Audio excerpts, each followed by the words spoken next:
Millard Fillmore was the 13th president. When he helped his father on the farm in New York for a long time, and then he finally went to school when he was 17 years old.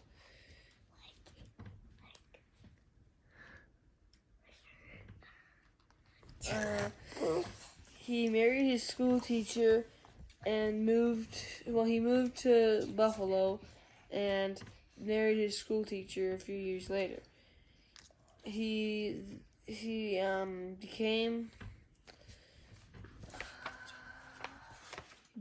Zachary Taylor's vice president. Even though he was anti-slavery, he was famous for the Compromise of 1850, for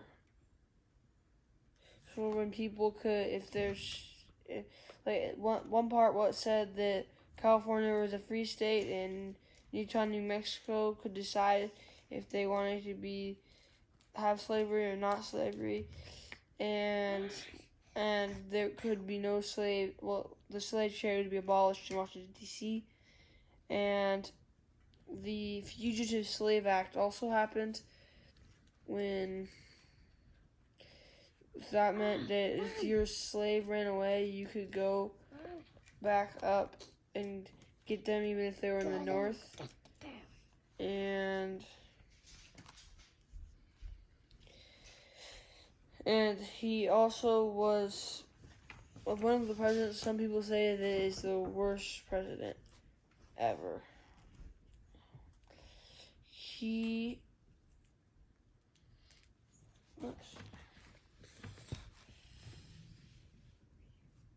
only had 2 children, a daughter named Mary and Mary Abigail, and a son named Millard. No, you'll never. Was he reelected after he served? No, he was not. He only served 1 term. Not even a full term, though, right? Yeah. Why didn't he serve a full term? Because Zachary Taylor died before the end of his term, so Millard Fillmore, who was the last president, became president. What party was he from? The Whig Party. I think he was in a different party, then he changed to the Whig Party, and that's how he became vice president. His goal was to try to not have a civil war, and he actually succeeded in that. But everyone was still mad. The southern people were less mad than the northern people, so there was not a civil war.